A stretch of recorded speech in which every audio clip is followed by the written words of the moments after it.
All right, what's up, you dirtbags? My name is Luke Eggebraaten, and we are coming to you live from the MSTA show in beautiful Mount Pleasant, Michigan. This is our third live show, and we are so excited to be here with you all live in the audience, but also anyone else listening to this episode across the U.S., Canada, and hopefully anywhere else across the world. So I'm joined here by my beautiful, gorgeous co-host, Dirtbags co-host of the year, I think, potentially. Taking that from James Stixma.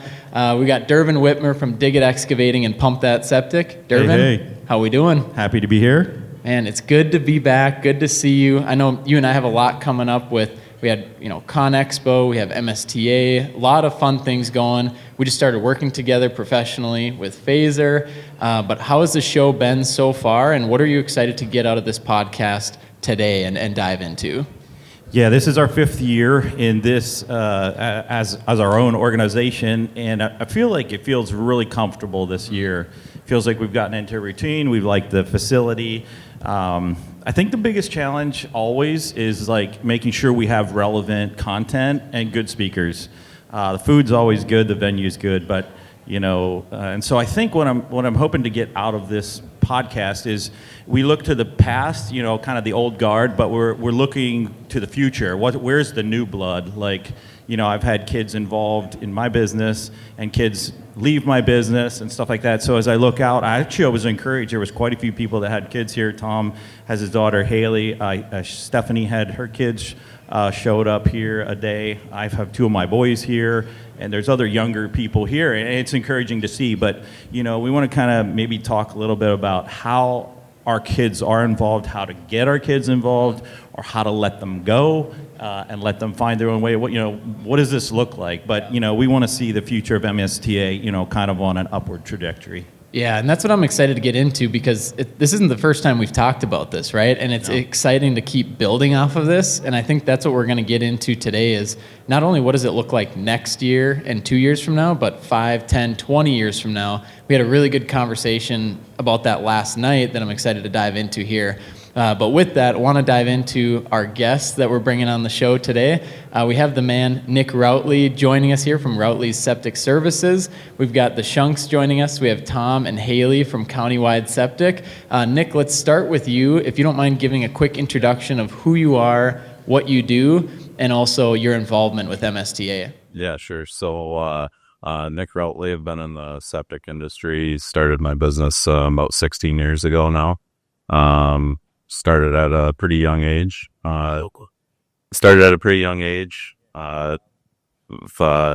Benefited from the hard work, and the industry definitely has been rewarding. My wife and I kind of run the business together, and so we have unique roles. But as husband and wife, it's kind of a great partnership and reliability to bounce things off each other on a constant basis. We do pumping installs and portable restrooms. The portable restrooms and installs, we've only been doing those now for a couple of years, but really the pumping has been kind of our foundation to build off from, and just various avenues of similar but expansions or different divisions within the company. So yeah, and Nick, how long have you been a part of the MSTA board now? This is my second year. Okay, so second year on the board, and I know as I was talking to Dervin, we definitely wanted some variation in like who we had up here, so we could talk about the new age coming in, how to get involved, and things like that. So super excited to have you on the episode today, and we'll dive into that here shortly. We're going to go to Tom and Haley here. So Tom, we're going to start with you. I know we signed you to this big max deal 1-day contract on the Dirtbags. Welcome to the show, but give us an intro of who you are, what you do, and then what you do with MSTA as well. Okay, yeah. So my wife and I have had Countywide Septic since '99. We clean septic tanks and do porta-johns and install work. We do bathroom trailers. We do a wide variety of different things, and it's gone fast. Yeah. It's just like it flew by. It seems like it was just '99, not that long ago. Yeah. So, but I've been on the board for quite a while. I don't have the exact number of years, fresh in my mind, I guess. But Longer or shorter than Durbin? Longer. yeah, Longer, okay. He was on the board before me. Yeah. yeah. Definitely. So it's All been right. a minute. It's that It's been a seasoned. minute. I love it. The old guard, as I we really were talking enjoy about. it too. It's fun. Yeah, and Tom, I'm super excited. I got to talk with you yesterday, Yeah. and you have a very special person with you here today, Yep. and we know her well. But Haley, if you don't mind introducing yourself, what you do with Countywide Septic, and just what you've experienced the last couple days here at MSTA. Yeah, my name is Haley Shung. My dad is Tom, and they've owned the business my entire life. And I kind of started getting involved with them. I was a sophomore in high school, and now I'm a sophomore in college. And I basically just started out, cleaning the portalises because I work a lot with them. And the last year, I've definitely gotten a lot more involved, going to special events, like big Porta-John events, big, portalisas, going to expos for them, kind of promoting them. I work a lot in the office now, answering the phones, dealing with, customers, scheduling jobs. I also work with Phaser. Woo! Definitely the marketing aspect of it. I love the team. They are great. Yeah. We're gonna clip that and use that. That's great. That's amazing. Yeah, Paid her and- under the table. Yeah, that was perfect. And Haley, Tom was just saying too, you're the only one that didn't stay up till 2 a.m. last night. So you're fresh, ready to go, and here we Yeah. are. Just we call it networking, but it's late nights. But I was telling Tom, my secret is I just drink 8 of these Budweiser Zeros, and you wake up feeling pretty good. So non-alcoholic, that's been the way to go. But it's exciting to get to talk to you more. And as you were just mentioning.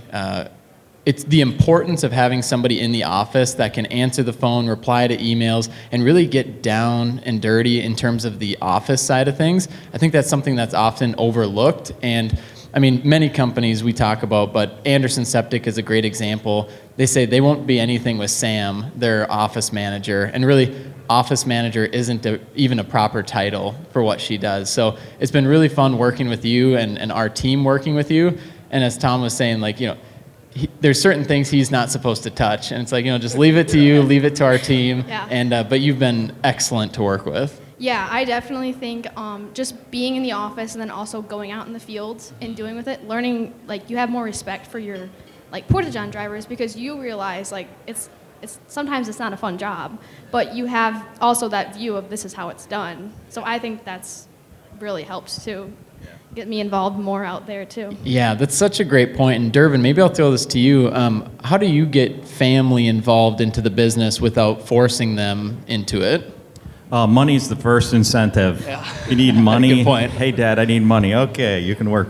But I think, give them the simplest, easiest jobs first, the repeatable jobs, and help them kind of see the culture, we put an emphasis on the professionalism of our industry. We are public health professionals, and so we operate the culture in that space. And so when you show up to the shop or when you show up to a job, things are clean, things are orderly, and they get involved in little areas and they hear kind of feedback of, wow, you have the cleanest shop for this industry, or wow, you have the coolest trucks. And there's a sense of pride that they start to pick up on that, hey, this is important work.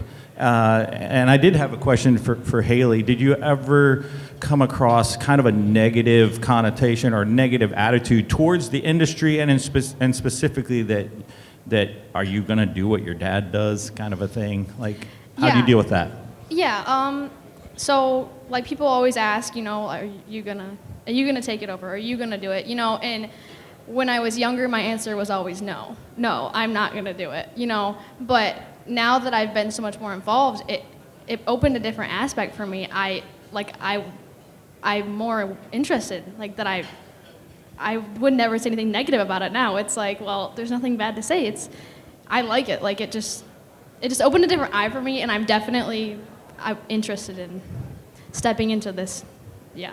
Yeah, and Durbin mentioned it there too, but instead of I'm just a pumper, we are public health professionals, and a lot of times that standard is held with the whole company, right? And so sometimes one person might feel that, but when you hold that standard as a company, you can elevate that to show like what we truly are doing is helping the community, but also this planet, and then helping your end user and the customer. And I think it's cool to hear your perspective because maybe from the outside it seems a lot different until you get into it and you really see what you guys are doing and how it can make a difference.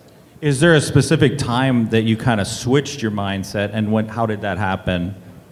Well, like you said, I kind of needed a job, and Money talks. I'm not gonna say I needed a job, and I just started showing up and more, and they're like, "Will you do this and this?" And I'm like, "Well, I need a job and I need money," and then I just started falling in love with it. And now I'm like, "Well, it's not so bad. Like, I'll go to work. Because I like it. It just after a while, it just kind of grows on you, I guess." Is there something that you have now found within the company that I want to work towards that position, or I'm good at this? Have you discovered anything like that, or you're still kind of in the exploratory stage? I'm still kind of exploring. There's nothing specific that I want to go towards, but I like all the parts, I guess. Yeah. Yeah, and Tom, from your perspective, having Haley here, has that changed anything for you being here as a board member, attending these events? Like, have you come here with a different mindset, or is it pretty much business as usual for you? I would say business as usual. Glad to have her here and exposed to it all. But Yeah. she's been to other trade shows and stuff within her industry as well. Yeah, as she was younger, she got drug around to a lot of stuff. So. Yeah. I love it. Yeah. That's awesome. Didn't you mention a picture of her when she's just a little kid at she the was wet like show? 3 years old at the wet show, and she made the Pumper magazine. Coming out of a porta john, she'd go down there and inspect all of them. She'd take a good look at them. We had lots of fun with her down there when she was younger. Yeah. Any shows coming up that you guys are going to besides this one? As far as this industry, not right off. No, Yeah. nothing I can think of. Yeah. So when it comes to, and I want to hear from you guys on the board here. So you take a look at this year. We're at Soaring Eagle Casino. I believe this is the fifth year here, third year, I believe, in this big concert hall, we'll call it. It's beautiful. So what do you guys see as the future of MSTA? And Nick, I definitely want to start with you here. Being your second year on the board, what do you see as the future, the next 5 years with MSTA? Any big changes? I know you guys just had your board meeting. What does the future look like for MSTA? Yeah, so we talked at the board meeting earlier about having an opportunity for team members or employees of the companies to come in and get some certain training, and I definitely would advocate for that and try to help out where I could for that. I think that what's good for my team is good for his team is good for their team. And I just think that when you get like-minded individuals around that, want to advance their company, I think everybody's company could benefit from that. So I'd really be excited to see, what that may look like. Yeah. And then, Dervin, from your perspective, too, what have you seen from the board? What do you see in the future here? I know you guys, something that stands out to me is the speaker lineup that you guys bring in. And Dr. Hager she had masterclass with 4 different keynotes. I've never seen something so structured, and just the way she presents is amazing. But you bring in people from outside of Michigan as well. So curious to hear your thoughts on that, and any plans for next year as well. Yeah, the board is really good to work with. It's a group that gets along well as friends. We become good friends. And they're always very open to input as far as how can we make this better. And I think one of the ways I've tried to make it better from my perspective is attending other trade shows, and not just simply in our own state. Go travel to another state, see what they're doing. And actually, we've heard a lot of feedback that our show is one of the most enjoyable, the most interactive, the most lively show in our industry. So hats off to the board and everybody involved. We want to keep doing that, and so that's why we're not just sitting on our laurels, so to speak. At the Wet Show, I'm going to be looking for topics that mean something to me and my business, and bring that here as suggestions. And I think, one of the things we're starting, with switching, executive directors, you always kind of have a little different perspective on stuff. And so it's like, oh, is this a time when we can look at, different ways of doing things differently? And so it's just kind of a fresh chapter, I'll say. We really appreciate Carlin. She's done an amazing job. And actually, she was kind of coming on about the time when I started getting involved. So she's been a staple person that I've worked with for years. And I don't know the years either, how many, if it's 10 or I Too don't many know. to count, I guess. But I will say it's rewarding. I'd have to ask Carlin. Yeah. Like, to see, COVID shutting things down and, like Jason and Carlin kind of coming up with this plan of doing it at a casino, and just like in months, we just had the thing together and then just build on that. So I think one of the things, Nick mentioned the fact of bringing in training and stuff like that. One thing I would like to see, and I think we'll have to do this in the future, but if some kind of statewide code passes, there's going to be continuing education for more than just the pumping industry. The technical advisory committee is going to set standards in installation and design and evaluations, and so I see that all as potential opportunity as an organization. Hey, we can track and train credits for people who need an installation license and training. How about design? How about, you pick it. And that's why we're talking about, if you're interested in getting involved in MSTA, there's sign-up sheets in the back there of potential committees. Like, for example, if you're interested in helping out with the annual conference planning or spring and fall meeting plannings, do you know somebody that has a business that is really interesting, or some aspect that they're doing really well in the industry? It's a showcase. Showcase your business. Yeah. Legislative committee, I'm on that, so it's a lot of slugging around with language and stuff, but it's cool to see how the organization is changing the legislation that's being presented. Land application, who does land application? What do you struggle with? Form a committee and get presenters here that talk about land application. Board member recruitment, membership recruitment. I mean, we're 230 members. Let's double it. I mean, can we double it? And those are all things. Portables, pumping we're pretty strong on, but portables is like, let's have a committee, of the things that you guys deal with. So if you want to get involved in steps. Get involved in what you're interested in, and let's see that promoted more within, these annual conferences and the spring and fall. So that's my future as I look, and I want to get the younger people involved too. Let's make it cool. Yeah, and maybe that's a good question. And let's zoom out from Michigan. Let's say anyone listening to this episode that's anywhere in the United States. Maybe we'll start with, I know there's educational credits you can get from these and you need them, but why would somebody be involved in an association like this? Like what, and I ask it broadly for a reason, but why would somebody want to get involved with their state association? And Tom, maybe we'll start with you on that.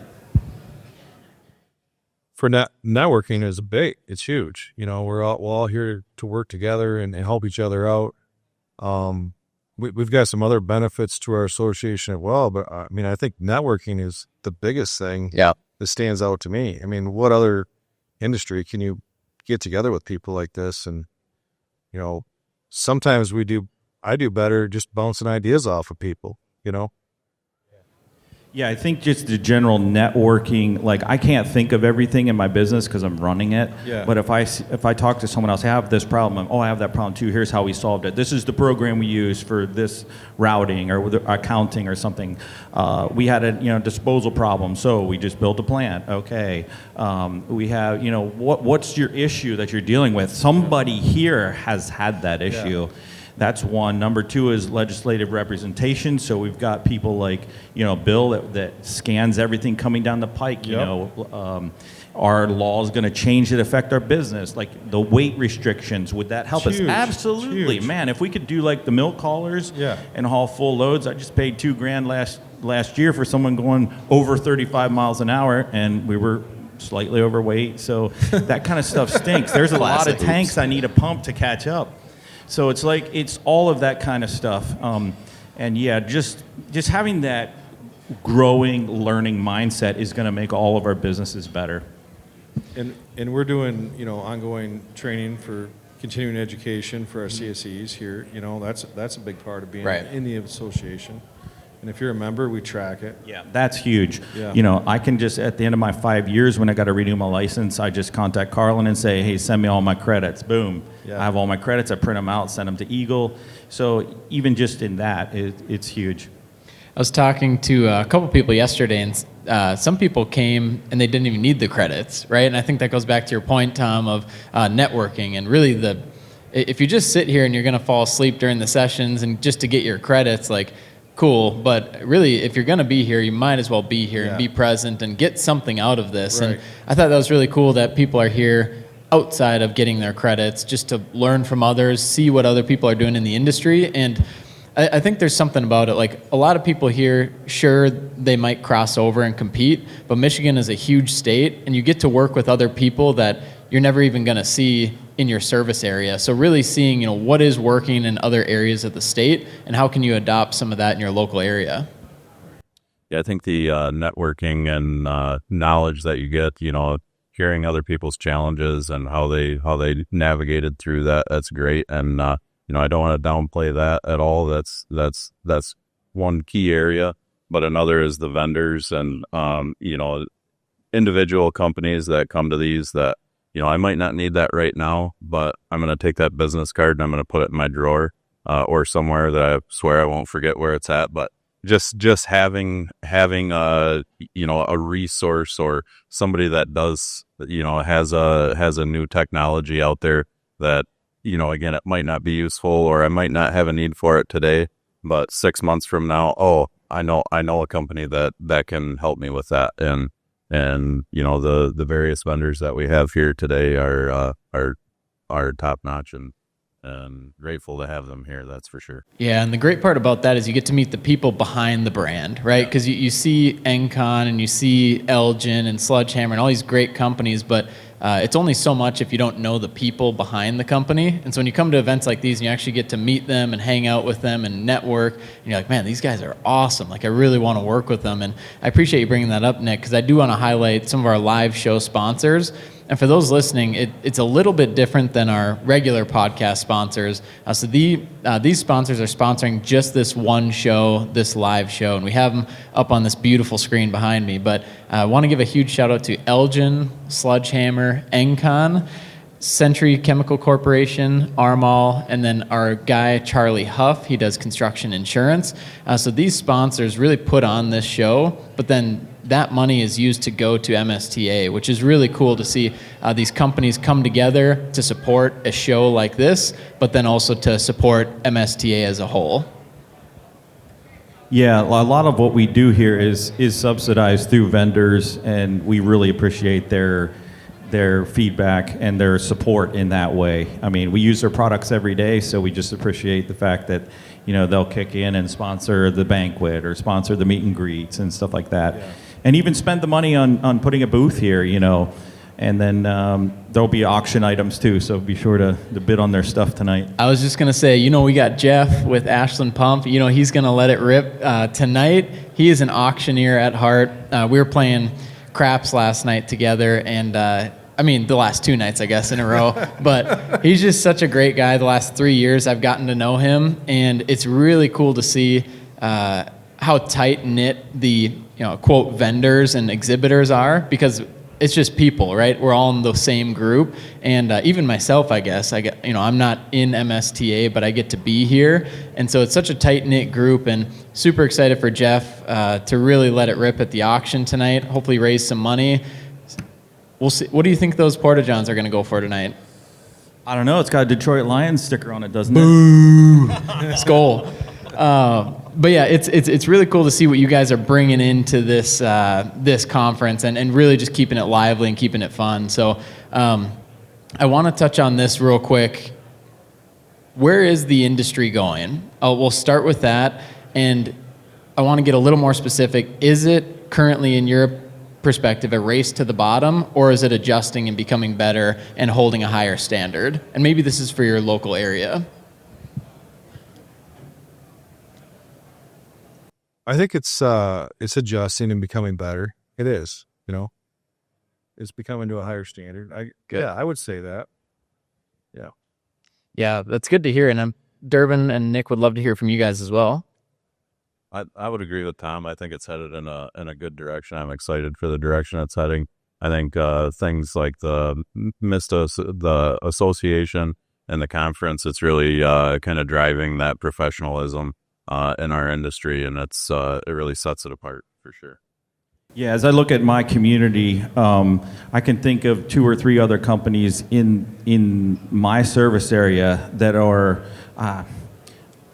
doing it, I say like us, but we're all doing it in a more professional way. When I started 21 years ago, it was a lot of, one-horse operators and not a lot of professionalism and some pretty bad installation practices. And, we got cameras and stuff and started showing the disasters underground. And it was like, some people quit and it was good. The people that should have quit. And so there's more competition, I'll say, better competition in my area, but I'm like, I help that. And that means we're all doing better. So I would just say, the race to the bottom is pathetic, and I've never been there. We've always kind of tried to set the bar in our area, and I want to keep doing that because I want to create careers for my pump truck drivers. I want to know that I'm giving them a livable wage, that they can raise a family, that they can buy a house, and that they know that they can have a job for 20 years with our company if they want to. I want to know my foreman is like raising 6 kids and he has money to take 3 weeks off to go hunting, or he's not just like living paycheck to paycheck. I want to know that that's actually happening, and I have to structure my business that way, and I have to have the customers to support that. And I'm like, we're getting there. And I think other companies in my area are catching the vision, and they're doing a great job too. I like to see that. Yeah, there's a big difference between having a job and having a career. And Haley, I think you can even probably see that too. Like when you started, as you mentioned, it was to get a paycheck and to just help out here and there. But how has that changed from you, and how do you see this potentially as a more of a lifelong career and potentially a business that you mentioned you might take over in the future? Yeah, I don't really know if there's a right or wrong answer. I mean, it's just you just diving into it, really, just getting involved, and then growing, as you guys have kind of talked about. I mean, there's not really, yeah. Yeah, well, I mean, a big piece of it too is the job is you'll leave anywhere for another $1 an hour, right? And I think when it starts to become a career and somewhere you want to stay, there's something else you're looking for instead of money, right? And maybe it's the culture, maybe it's the work you guys are doing, maybe it's the mission of the company. But what are those other factors that can keep somebody in there as a career instead of just another 50 cents will take you somewhere else? I definitely think the company culture, like the environment, the people you're working with, is it positive, is it negative? How is your bosses or your supervisors, are they trying to teach you? And I feel like we're like my parents, I feel like they're very good at that. They try to, and I think that the environment is good, but I think like as a younger person, if I was out looking for a job, like I would want to see how the company culture is. How are your coworkers going to be? And I think where that's at is really good. Yeah, and maybe I'll springboard into another question here, probably for Durbin and Tom, but how do you separate being a dad and also being a boss or being the owner of the company? How do you separate that in a family business? Or do you? I don't. Do I? I don't know. What do you think? Durbin? I think I do in the sense that I am the boss when we're at work, but I don't act like a boss. I'm a leader. I work with my kids. I work with my employees. So that whole boss mentality you could draw a flat line. Sure. And I have, here's boss, well, here's foreman, well, here's the newest employee. And it's a straight line. We're all here to make the business successful. And the boss is simply leading. And I think the boss who is doing a good job at leading is not out in front like that picture you showed us yesterday, grabbing the ingredients back out and like two hands in his arms and dropping everything. The leader is seeing potential in a person and pulling it out of them.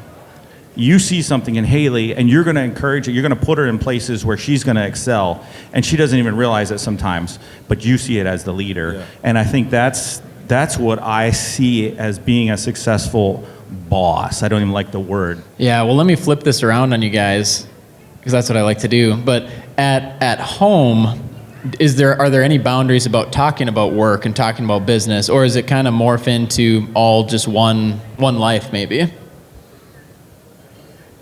Yeah.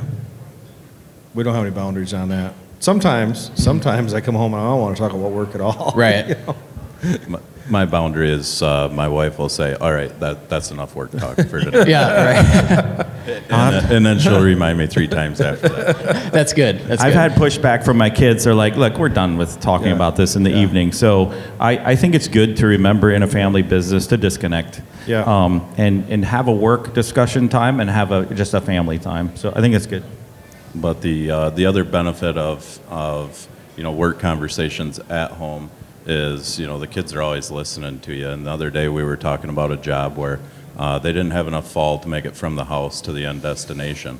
And my son was in the background and he said, so are you going to have to put a pump tank in? That's awesome. Right. That is Love awesome. it.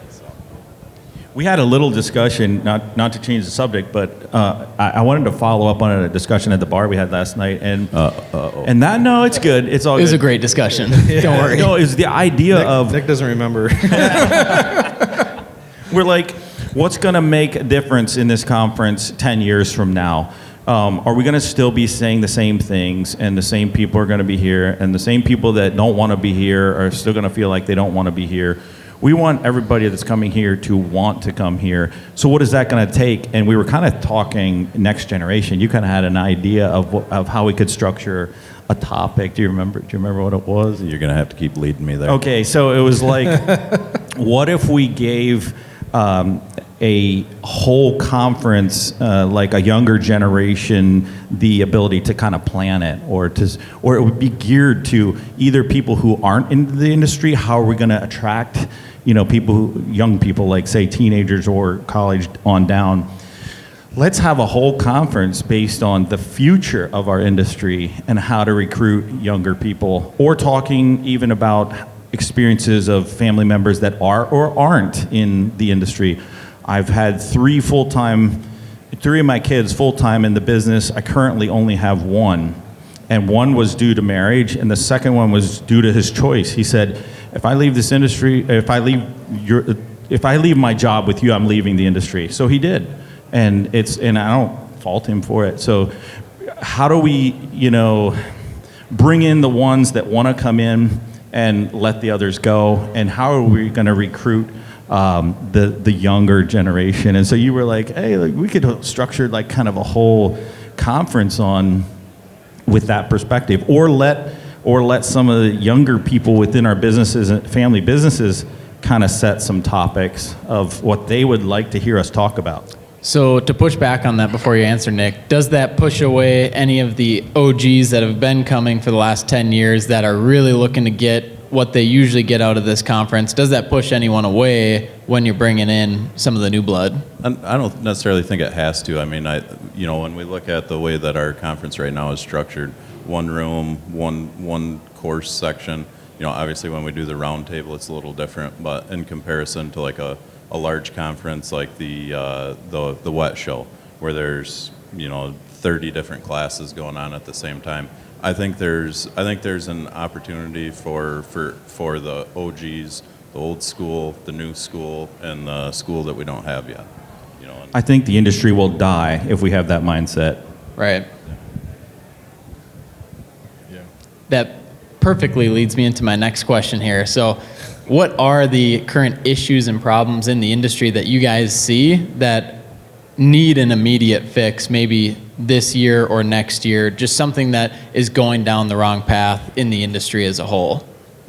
And it could be that topic that you're talking about of the next generation, is the next generation's involvement. Maybe that's more of a focus, but are there any other issues present here that we're looking to tackle? I think that's a big one, getting young people involved. And, you know, they need to find the value in this. And it starts with us, you know, not devaluing what we do. You know, we got to lift it up and get these young people involved. You know, whether it's my kids or your kids or somebody else, and stay open to that, you know. Yeah, I would agree. That's for me anyway. That's a big thing. Is how do we get and retain younger talent? Because often it's like, you know, I work for you for a year. I think I'm going to go work for someone else. How do we bring value to the industry that people say, I want to provide, you know, an environmental difference, a healthy environmental difference to my community for the next 20 years, and they stick it out. So, yeah, I mean, there's a lot of talent out there. I'm just trying to figure out how to like recruit it, and and that question might have to be answered on the next episode of the Dirt Bikes podcast, because I am not going to be tardy. We have roundtables coming up. I want to make sure Carlin stays on her schedule here. So we are going to wrap up this episode number 116, the MSTA Live Show. Tom, Haley, Nick, Dervin, thank you guys so much for being here on this expedited MSTA Live Show. I'm super excited to spend the rest of the day with you guys too, continue the conversations. This is just one quick 45-minute conversation about some of the things we're seeing, about some of the, you know, the future of MSTA, but the future of the wastewater industry as a whole. So excited for the next one. Dervin, one last take from you as our guest host. What are you most excited for the rest of the day? Maybe it's tonight, maybe it's tomorrow. What are you looking forward to the rest of the show? Just continuing to network with my colleagues. I love it. You know, I'm an information guy, so I do enjoy the sessions, but once we're done with the sessions, let's go talk business. Let's go talk, you know, off business. Let's make each other better. Yeah. And that's what this conference does for me. I love it. This is a great time. And one last shout out to Eljen, Sledgehammer, Encon, Century, Armal, and Charlie Huff, our wonderful sponsors. And of course, thank you to MSTA, the Michigan Septic Trade Association. New name, absolutely love it. This is episode number 116 of the Dirtbags podcast. We're going to sign off, and huge thank you to Lucian for all that you do for us, and our sound guys back there. You guys are the best. Thank you. Let's go.